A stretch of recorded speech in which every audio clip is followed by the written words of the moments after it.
لا إله إلا الله وحده لا شريك له رب البرية وأشهد أن نبينا محمد عبد الله ورسوله صلى الله وسلم وبارك عليه وعلى آله وصحبه أولو الفضل والمكرمة والتابعين ومن تبعهم بإحسان ما دامت الأرض والسماوات أما بعد فقال الله سبحانه وتعالى في كلامه المجيد بعد أعوذ بالله من الشيطان الرجيم وسارعوا إلى مغفرة من ربكم وجنة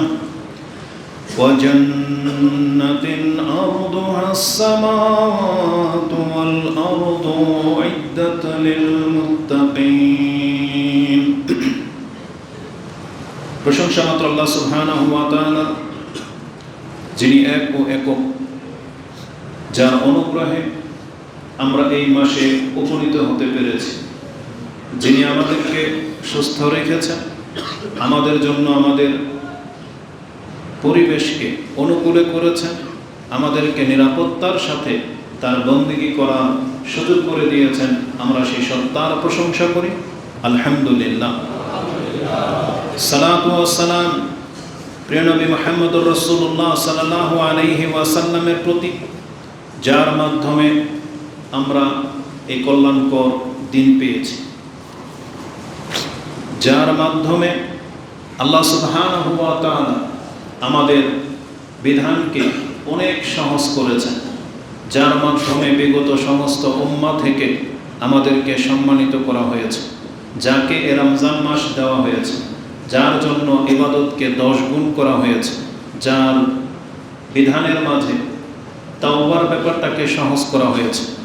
আমরা সেই রাসূলের প্রতি সালাত এবং সালাম পাঠ করি, যার উপরে সালাত এবং সালাম পাঠকারী ব্যক্তি আল্লাহর পক্ষ থেকে 10 বার সালাত এবং সালাম প্রাপ্ত হয়ে থাকে। আমরা বলি আল্লাহুম্মা সাল্লি ওয়া সাল্লিম ওয়া বারিক আলা নবিয়িকা মুহাম্মদ। আজকের এই রমজানের খুতবার বিষয় হবে রমজান বাকি থাকতেই আমাদেরকে এমন কিছু বর্ণনা রয়েছে যে বর্ণনাগুলোকে গুরুত্বের সাথে নিতে হবে। কেননা রমজান যদি চলে যায়, যেভাবে এই দিনগুলো চলে গেল, বাকি দিনগুলোও ঠিক এইভাবেই আমাদের কাছ থেকে বিদায় নেবে।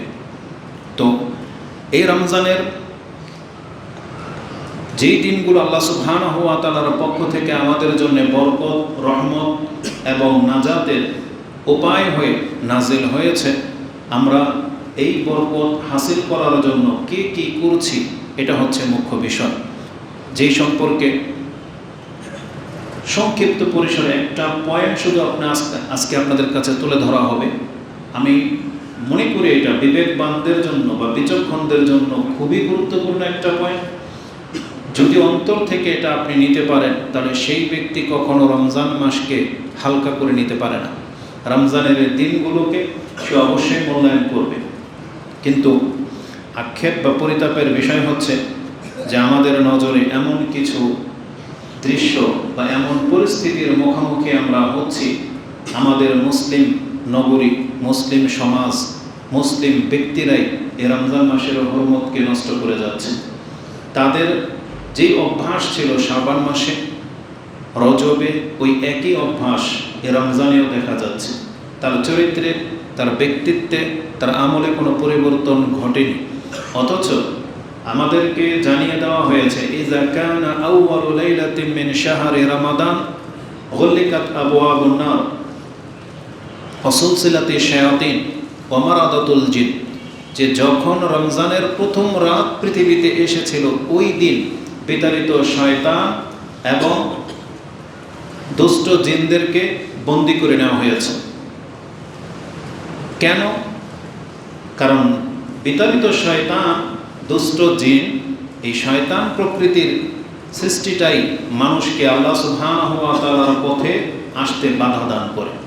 এটা দিয়ে আল্লাহ সুবহানাহু ওয়া তাআলা বোঝাতে চেয়েছেন যে আমি এই পৃথিবীতে প্রমাণ করে দেব, ফালা ইয়ালামান্নাল্লাহুল্লাযীনা সাদাকু ওয়ালা ইয়ালামান্নাল কাযিবিন, কে সত্যবাদী আর কে মিথ্যুক আল্লাহ বলেছেন এটা আমি জমিনে প্রমাণ করে দেব যে কে তার ঈমানে সত্যবাদী। তাহলে আমাদের দাবি ছিল যে রমজান আসার পূর্বে শয়তান আমাদেরকে দিয়ে পাপ করায়, শয়তান আমাদেরকে আল্লাহর পথে আসতে বাধা দেয়। তাহলে এই কথাটা তাহলে রমজান মাসে আপনার কেন স্মরণ থাকে না? এটা কিন্তু খুতবা চলতেছে, থাকে, আর কোনো ব্যস্ততা নেই। নেক্সট টাইম এটাকে টাচ না করে, কারণ প্রত্যেকের দৃষ্টিভঙ্গি এদিকে। বাড়ির পাশে থেকে যদি এত লেটে আসেন তাহলে এটা কেমনি কি, আর এতক্ষণ লাগে একটা জিনিস সেট আপ করতে? খুতবাকে মূল্যায়ন করার চেষ্টা করবেন। এটা অত্যন্ত সেন্সিটিভ বিষয়, কারণ এটা কোনো সাধারণ বক্তব্য নয়, এটা ওয়াজ কোনো মাহফিল নয়। আল্লাহ আমাদেরকে বুঝদান করুন। রাসূলুল্লাহ সাল্লাল্লাহু আলাইহি ওয়াসাল্লাম বলেছেন, ফামান হাসাল আসা ফামান মাসাল হাসা ফাকাদ লাগাও, যেই ব্যক্তি এটা কাঙ্কর মানে একটা কণা স্পর্শ করলো সে লাগু করলো। লাগু মানে কি? লাগু করলে আজকের মর্যাদা শেষ, আপনি হারালেন। এই পুরো প্রচেষ্টাটা আপনার বাতিল হয়ে যাবে। অথচ আপনি যদি লাগু অনর্থক কোনো কাজ না করতেন তাহলে প্রত্যেক এক কদমের নিচে 1 বছরের সিয়াম, 1 বছরের কিয়ামের নেকি আল্লাহ আপনাকে দিয়ে দিত। এই 2 জন ওকে উঠান এখান থেকে, এই ছেলেটাকে এই পাশে নিয়ে আসো, এ পাশে আসো। জুমার খুতবায় কথা বলতে হয়, তোমার কথা বলতেছে কেন?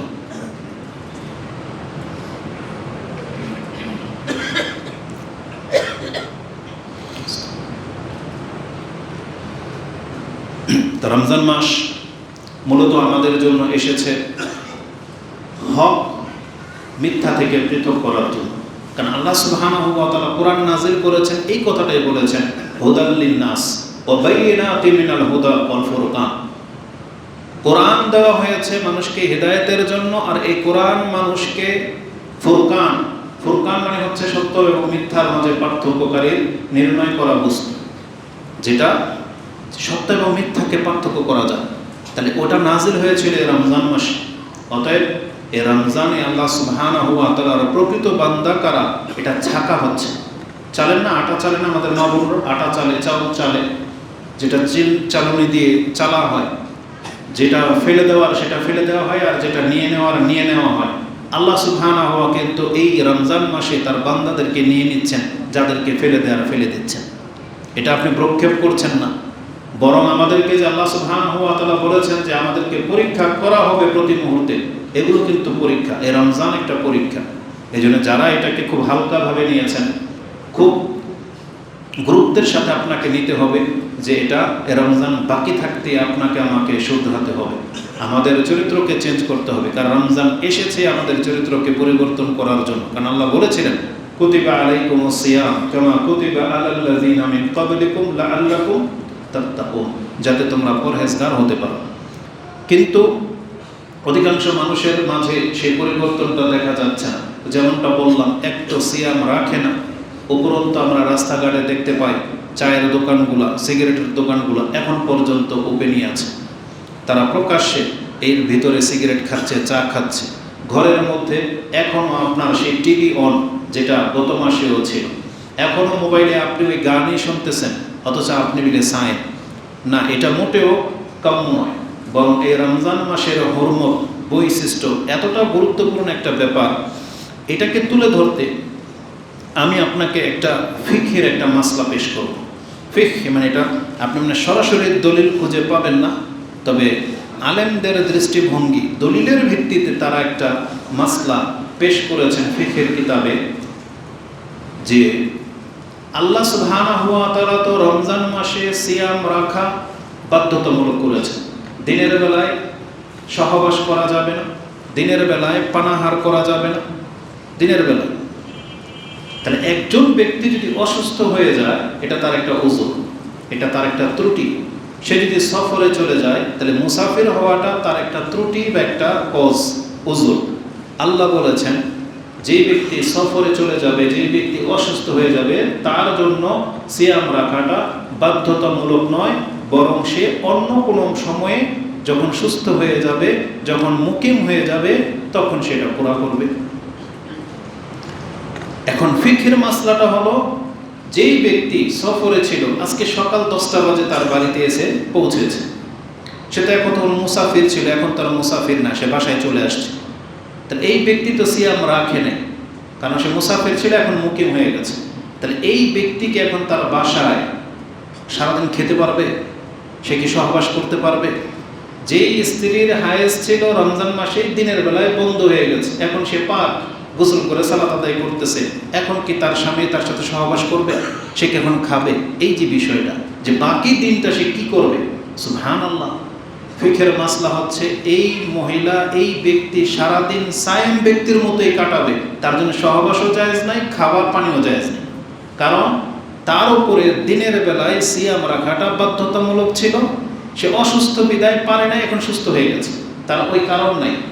মুসাফির ছিল, মুকিম হয়ে গেছে, ওই কারণ আর নাই, সে কারণ শেষ হয়ে গেছে।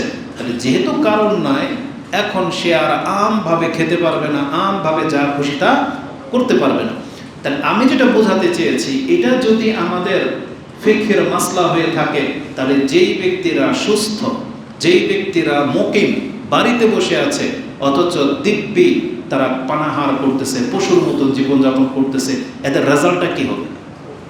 এদের বিষয়টা কত কঠিন হতে পারে। যেখানে একজন ব্যক্তি মাজুর ছিল, অসুস্থ ছিল, সারাদিন ধরেন দুপুরবেলা, আজকে সকালবেলা সে পবিত্র হয়েছে, তাকে নাকি সে সারাদিন খেতে পাবে না। তার মানে সেও একজন সায়েম ব্যক্তির মতো জীবনযাপন করবে, যদিও তার সিয়াম কাজকে হবে না, এর জন্য কাজা করতে হবে।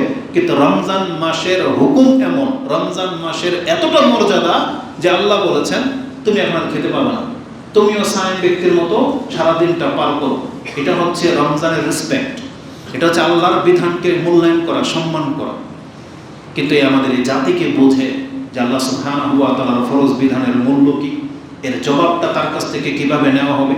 কিন্তু অধিকাংশ মানুষ যারা নিজের ঘরে যুবতী মেয়ে, যুবক ছেলে, তারপরেও তাকে সিয়াম রাখান না, বাপ মা যেই শিথিল, আপনি কাল কিয়ামতের মাঠে জবাব দেবেন আল্লাহর কাছে। এটা খুব কঠিন। আসুন এই বিষয়টাকে আমি আপনার কাছে পেশ করি দলিল হিসেবে। কোরআনে আল্লাহ সুবহানাহু ওয়া তাআলা কি বলেছেন, যে ফামান শাহিদা মিনকুম শাহরা ফালিয়াসুম, যেই ব্যক্তি রমজান মাস পেয়ে গেল তাকে সিয়াম রাখতেই হবে, এটা বাধ্য। মানে সে তো রমজান মাসে পেয়ে গেছে, সে বাধ্য। কে রাখবে না? ওমান কানা মারিদান আও আলা সাফারিন ফাইদ্দাতুম মিন আইয়ামিন উখরা, সে কি করবে? অন্য দিনে, যেই দিন সে সফরে নাই, অথচ রমজান মাস সফরে নেই, তাকে সিয়াম রাখতে হবে। আর রমজান পার হয়ে গেছে, সে মুকিম, তখন সে কাজা করে নেবে আইয়ামান উখরা। এখন এই কথাটাকে দলিল দিয়ে আমি আপনাকে পেশ করি যে আমাদের সালাফরা কিভাবে নিতেন। এই মর্মে ইমাম নাসাই রাহিমাহুল্লাহ একটা পর্ব করেছেন। পর্বটা হচ্ছে তার সিয়ামের অধ্যায়ের 64 নম্বর পর্ব। ইজা তাহুরাতিল হায়েদ, যখন হায়েজওয়ালি মহিলা পবিত্র হয়ে যাবে, আও কাদিমাল মুসাফিরু ফি রমাদান, আর মুসাফির ব্যক্তি রমজানে মুকিম হয়ে গেল, বাসায় পৌঁছে গেল, হাল ইয়াসুমু বাকিয়াতা ইয়াউমিহি, তাহলে সে কি বাকি দিনে যে 2, 4, 5, 6 ঘন্টা যে বাকি আছে, আরও এই বাকি সময়টুকুকে সে কি সিয়াম পালন করবে কি করবে না? এটা ইমাম নাসাই একটা পর্বই করেছেন। এই মর্মে তিনি একটা হাদিস এনেছেন।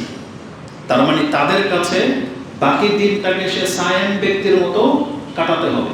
যেই মহিলার হায়েজ ছিল, সকালবেলা সিয়াম রাখেনি, সকালবেলা উঠে দেখে পবিত্র হয়ে গেছে, নিফাসের রক্ত বন্ধ হয়ে গেছে, তাহলে তাকে বাকি দিন সে আর খেতে পাবে না, সে সায়েম ব্যক্তির মতোই কাটাবে। দলিল হিসেবে তিনি একটা হাদিস এনেছেন, যদিও এই হাদিসটা ইমাম বুখারী এবং মুসলিমে রয়েছে অন্য একটা উদ্দেশ্যে। হাদিসটা হচ্ছে আন মুহাম্মদ ইবনে সাফি কালা কালা রাসূলুল্লাহ সাল্লাল্লাহু আলাইহি ওয়াসাল্লাম ইয়াউমা আশুরা। ঘটনাটা ঘটেছিল রমজান ফরজ হওয়ার আগে, আশুরার সিয়াম কেন্দ্রিক। আপনারা জানেন হয়তো মুহররমের 10 মুহররমের সিয়াম, রমজানের সিয়াম ফরজ হওয়ার আগে ওটাও সিয়ামটা ফরজ সিয়াম ছিল। 10 মুহররমের সিয়াম মদিনাতে রাসূলুল্লাহ সাল্লাল্লাহু আলাইহি সাল্লাম ফরজ হিসেবে পালন করেছিলেন। তো যেই দিন এই আশুরার দিনটি ছিল, রাসূলুল্লাহ সাল্লাল্লাহু আলাইহি ওয়াসাল্লামের কাছে হয়তো ওহী চলে আসছে। সেই মুহররমের 10 মুহররমের দিনের বেলায় রাসূলুল্লাহ সাল্লাল্লাহু আলাইহি ওয়াসাল্লাম তিনি বলেন, আমিনকুম আহাদুন আকালাল ইয়াউম, তোমাদের মধ্যে এমন কোনো ব্যক্তি আছো যে আজকে খেয়ে ফেলেছো? এটা 10ই মুহররমের দিনের ঘটনা। ফাকালু, তারা বলল, মিন্না মান সামা, আমাদের মধ্যে কেউ সিয়াম অবস্থায় ছিল, ওয়া মিন্না মান লাম ইয়াসুম, আর আমাদের মধ্যে কতক ব্যক্তি সেই দিন সিয়াম অবস্থায় ছিল না, হয়তো তাদের কাছে জানাই ছিল না। ক্বালা, তখন রাসূল সাল্লাল্লাহু আলাইহি ওয়াসাল্লাম তাদেরকে বলেন, ফাআতিমু বাকিয়াতা ইয়াউমিকুম, অতএব যা যে অবস্থায় আছো, যারা সিয়াম রেখেছো তো রেখেছো, যারা রাখোনি তারা পর্যন্ত তোমরা প্রত্যেকে বাকি সময়টা সায়েম অবস্থায় পার করবে। কি অবস্থায় পার করবে? সায়েম অবস্থায় পার করবে। ওয়াবআসু ইলা আহলিল আরদ, এবং একজন ব্যক্তিকে পাঠাও, তারা জমিনে পুরো মদিনাতে তারা এটা ঘোষণা করবে, ফালিয়ুতিম্মু বাকিয়াতা ইয়াউমিহি, তারা যেন তাদের বাকি দিনটাকে সিয়াম অবস্থায় পার করে। তার মানে পুরো মদিনাতে এটা এলান করে দেওয়া হলো যে যারা খেয়ে ফেলেছো তো খেয়ে ফেলেছো, যারা সিয়াম আছো প্রত্যেকে তোমরা আজকের দিনটাকে সিয়াম অবস্থায় পূর্ণ করো। এটি ইমাম নাসাই কোট করেছেন, যেটা আপনি 2320 নম্বরে পাবেন। বুখারী মুসলিমের বর্ণনাটা এভাবে আছে, আন্না নবী সাল্লাল্লাহু আলাইহি ওয়াসাল্লাম বাআসা রাজুলান, একজন ব্যক্তিকে পাঠালেন, ইউনাদি ফিন্নাস, যেই ব্যক্তি মানুষকে এলান করে ডেকে বললেন, ইয়াউমা আশুরা, সেই দিনটা ছিল 10ই মুহররমের দিন, ইন্না মান আকালা ফালিয়ুতিম্মা আও ফালিয়াসুম, তোমাদের মধ্যে যেই ব্যক্তি, ইন্না মান আকালা, খেয়ে ফেলেছো, ফালিয়াতিম, তোমরা বাকি দিনটাকে তোমরা সিয়াম অবস্থায় পার করো। ওমানলাম ইয়াকুল, আর যারা এখনো কোনো কিছু খাওনি, ফালা ইয়াকুল, তাহলে সে যেন কোনো কিছু না খায়। তার মানে আজকের সারা দিনটাকে সিয়াম অবস্থায় পার করো। এই ব্যক্তি কিন্তু রাতে নিয়ত ছিল না, সে হয়তো জানতো না, মাসলা এখন নাজিল হয়েছে, এখন জানলো, রাসূল বলেছেন এখন থেকে বাকি সময়টুকু সিয়াম অবস্থায় পার করো। তার মানে এটা হচ্ছে হুরমত। তাহলে যেখানে মুহররমের সিয়াম সম্পর্কে এমন বিধান ছিল, তারপরেই কিন্তু রমজান ফরজ হয়েছে। তো এই হাদিসটাকে, এটা ইমাম বুখারী কোট করেছেন 1924, এবং মুসলিমে হাদিসটি রয়েছে 2558-তে। তাহলে আমি এখন আপনাদেরকে যেটা দেখাতে চেয়েছি, যেই ব্যক্তি মুসাফির ছিল এবং যেই মহিলা হায়েজ অবস্থায় ছিল, তাদের দুজনেরই একটা উযর ছিল, বা এমন ব্যক্তি যে অসুস্থ ছিল, দিনের বেলায় সুস্থ হয়ে গেছে, তাহলে তাদের উযর এখন পূর্ণ হয়ে গেছে। যেহেতু আল্লাহ সুবহানাহু ওয়া তাআলা বলেছেন, ফামান শাহিদা মিনকুমুশ শাহরা ফালিয়াসুম, রমজান মাস যারা পেয়ে যাবে, যার কোনো উযর নাই, তাকে সিয়াম রাখতেই হবে। এইজন্য এই বিষয়টাকে আপনি কিভাবে দেখেন, যেখানে একজন অসুস্থ ব্যক্তির সাথে এই বিধান ইসলাম জারি করেছে, একটা সুস্থ মানুষ কিভাবে সিয়াম না রেখে পারে? যারা সিয়াম রাখতেছে না তাদের কঠিন পরিস্থিতি হবে। সেই সম্পর্কে একটা হাদিস আমি আপনাদের কাছে স্মরণ করিয়ে দিই। আবু উমামা আল বাহারি তিনি বলেন, কালা সামিআতু রাসূলুল্লাহি সাল্লাল্লাহু আলাইহি ওয়াসাল্লাম ইয়াকুল, বাইনা আনা নাইমুন ইজ আতানি রাজুলানি, আমি ঘুমিয়েছিলাম, এমন অবস্থায় আমার কাছে দুইজন ব্যক্তি আসছে। দুইজন ব্যক্তি মানে দুইজন ফেরেশতা, আমাকে নিয়ে যাওয়া হলো। বহু লম্বা কথা, তাদের রাসূলুল্লাহ সাল্লাল্লাহু আলাইহি সাল্লামকে নিয়ে জান্নাত জাহান্নাম ঘুরিয়ে নিয়ে আনা হয়েছে। সেই ঘটনাটা বলতো, মা হাযিহি আল আসওয়াত, একটা রাসূল শব্দ শুনতে পেলেন, অনেক বিকট শব্দ। তখন রাসূল বললেন, এ কিসের শব্দ এটা? কালু, তারা আমাদেরকে বলল, হাযা ওয়াউ আহলিন নার, এইটা হচ্ছে জাহান্নামীদের চিৎকারের শব্দ। রাসূলুল্লাহ সাল্লাল্লাহু আলাইহি ওয়াসাল্লাম যাচ্ছিলেন, আর অনেক শব্দ হচ্ছে, তখন বলতেছে এটা ওয়াও, ওই যে বাচ্চারা ওয়া করে না, ওই এই শব্দটা আরবি, ওয়াও আহলিন নার, যে বাচ্চারা যেভাবে কান্না করে, ঠিক জাহান্নাম থেকে যে কান্নার শব্দ আসতেছে, এটা হচ্ছে ওই জাহান্নামীদের কান্নার শব্দ। সুরমান্তলিকা বি, কিন্তু বলেন এই কারণটা কি, বলছে চলেন পরে বলতেছি।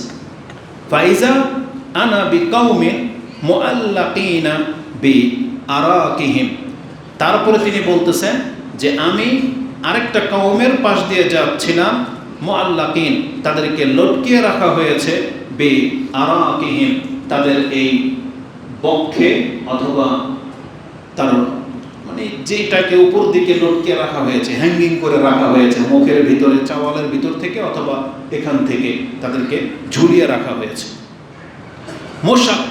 মুশাক্কাকাতিন আশদাকুহুম, যাদের চোয়ালকে ফেরে ফেলা হয়েছে, মানে মুখের চাপাটাকে দুইটাকে ভাগ করে ফেলা হয়েছে, ফেরে ফেলা হয়েছে।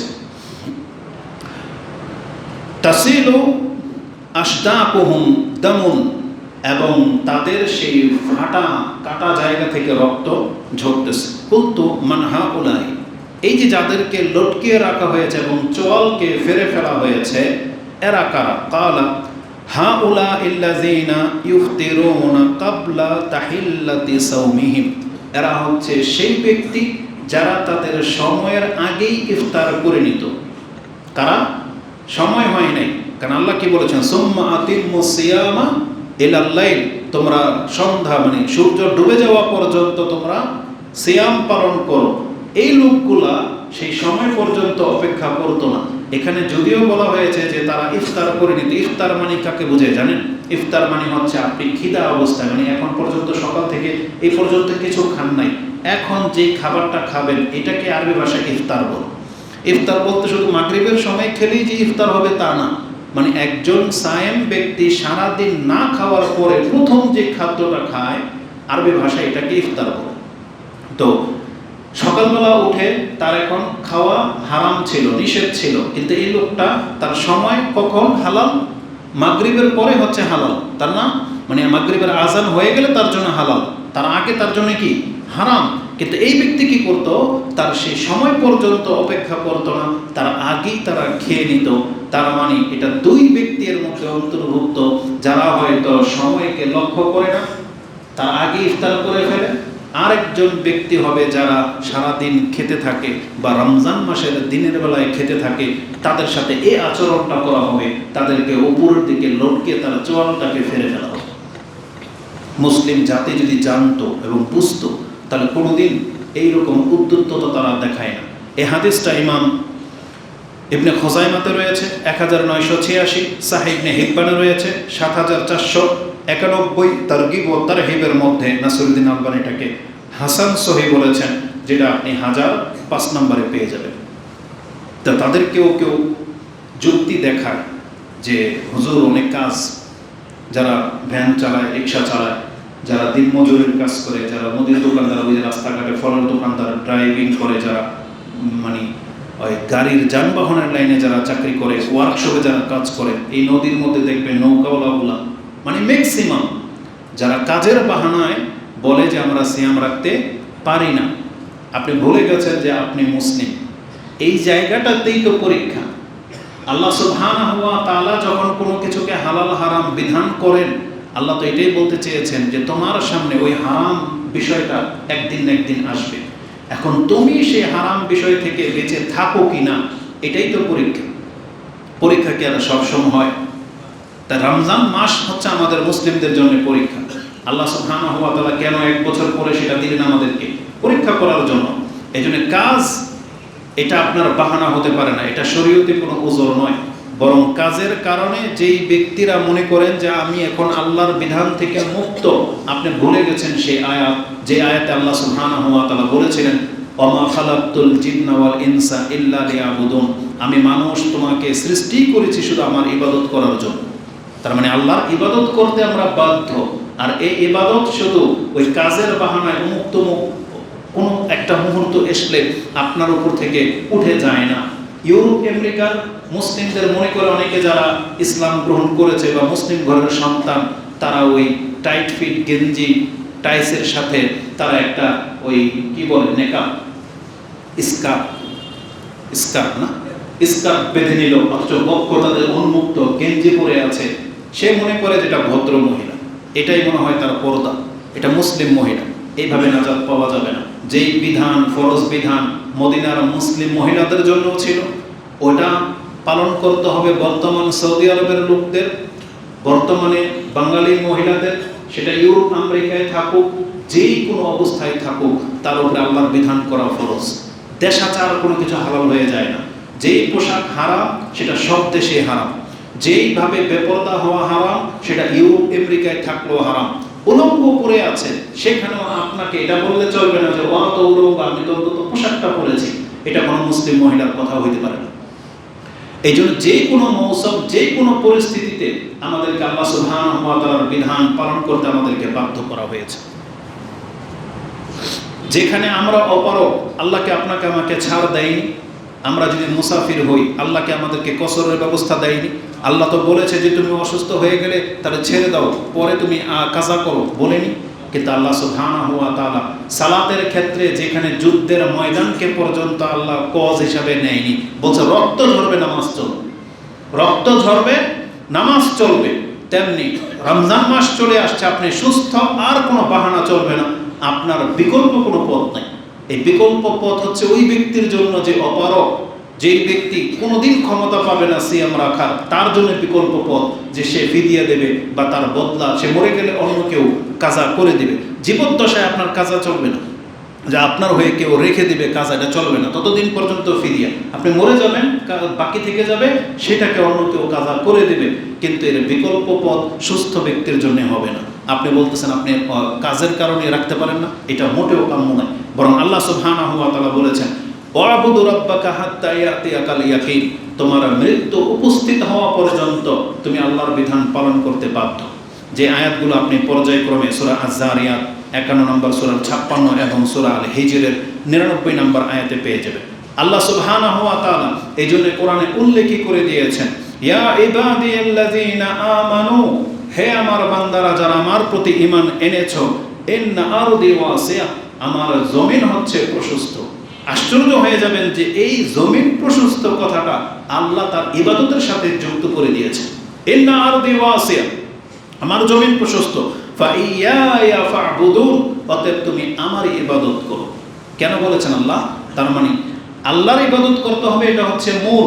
এখন আল্লাহর জমিন যেহেতু প্রশস্ত, আল্লাহর সময়ও প্রশস্ত, দিনের বেলায় কাজ না পেলে তুমি রাতের বেলায় করো, কিন্তু সিয়াম তোমাকে রাখতে হবে এনিহাও, যে কোনো অবস্থায়। সুস্থ ব্যক্তি মুসলিম, আপনাকে আমাকে সিয়াম রাখতেই হবে। এই জন্য মুসলিম শাসকদেরকেও সেই ব্যবস্থা করে দিতে হবে। যেমন সৌদি আরবে, দুবাই, তারা ম্যাক্সিমাম ইসলাম পালন না করলেও পৃথিবীতে যত দেশে যতটুকু ইসলাম পালন করা হয় তার চেয়ে সব থেকে বেশি পালন করা হয় সৌদি আরবে, এবং তারপর পরে আরব দেশগুলোতে পালন করা হয়। যদিও তাদের মধ্যে বেদিনের মাত্রা বেশি, কিন্তু তারাও রমজান মাসটাকে কদর করে দিনের বেলায় ডিউটিকে মওকুফ করা হয়, শর্ট করা হয়, এবং রাতের বেলায় ডিউটিটাকে বাড়ানো হয়। তাহলে আমাদের মুসলিম শাসকদেরকে সেই ব্যবস্থা করতে হবে, এবং দোকানের মালিকদেরকে সেই ব্যবস্থা করতে হবে। প্রয়োজনে দুপুর পর্যন্ত কোনো কাজ চলবে না, দুপুরের পর থেকে ইফতারি, তারপর রাত 10টা পর্যন্ত আপনি করেন, কিন্তু সব দিক থেকে একটা মুসলিমকে তার ধর্মকে প্রাধান্য দিতে হবে। আল্লাহ সুবহানাহু ওয়া তাআলা বলেছেন,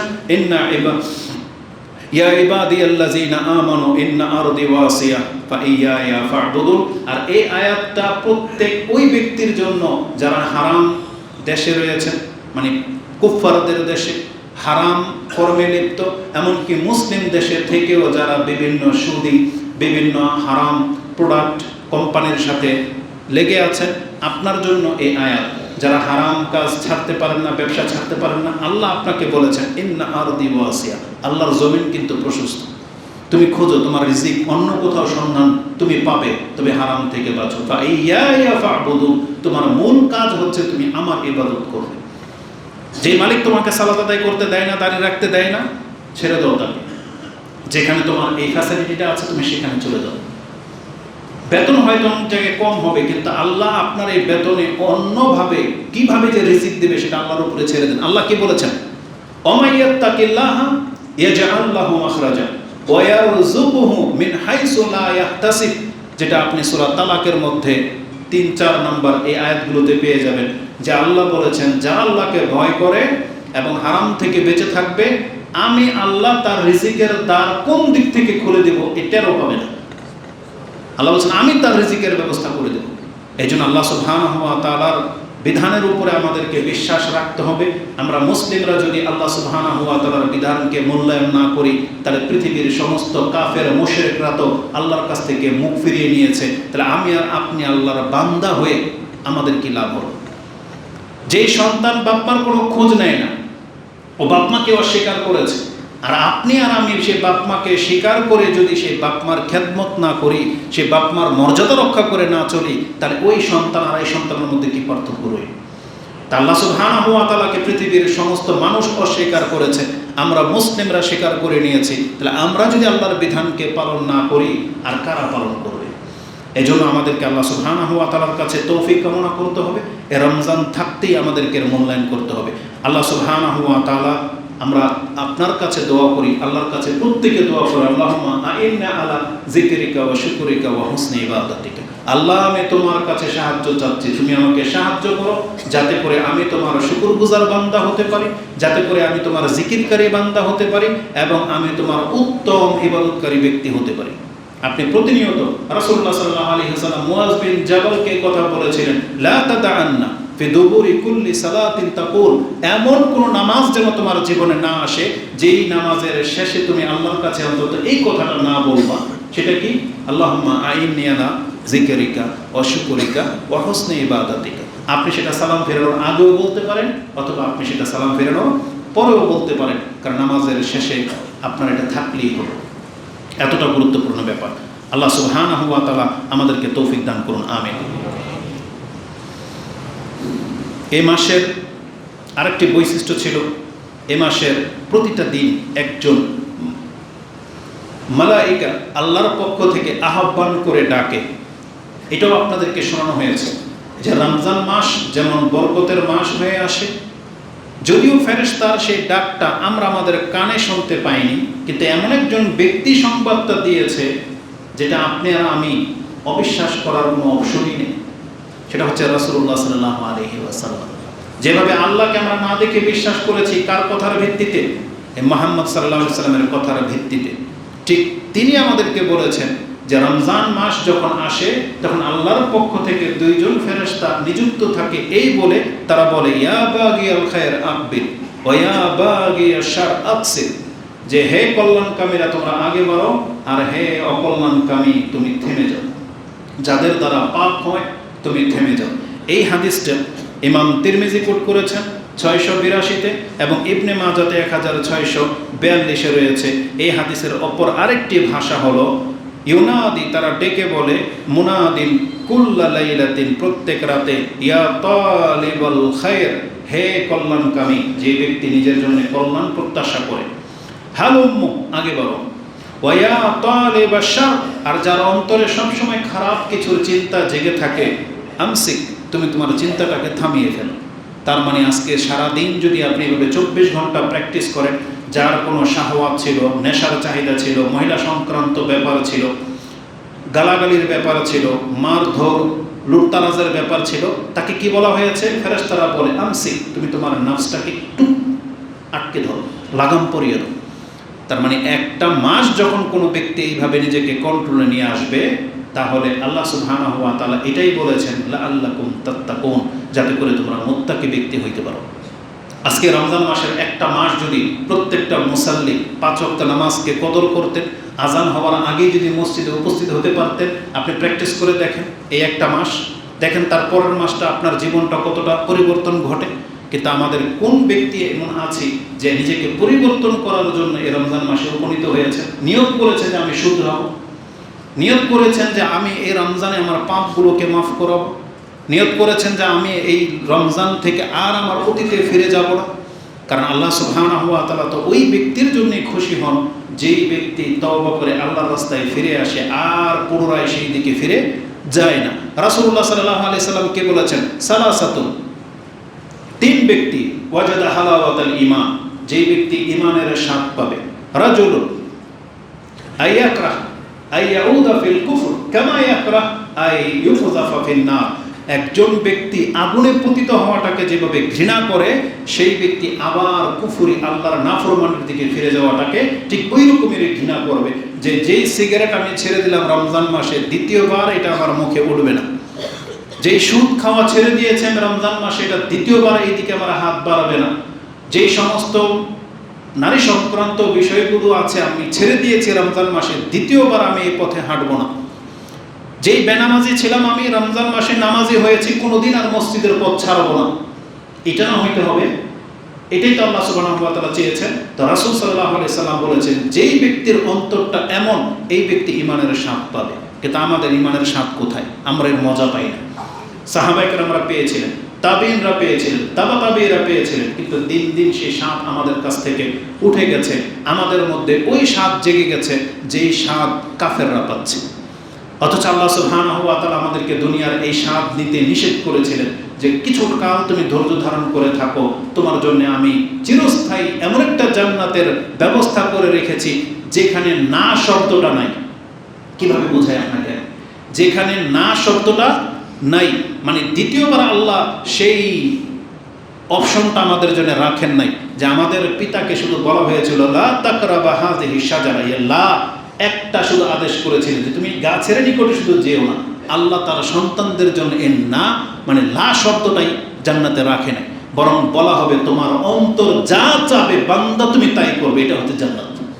আল্লাহ তুমি আমাদেরকে জান্নাতুল ফেরদৌস দান করো।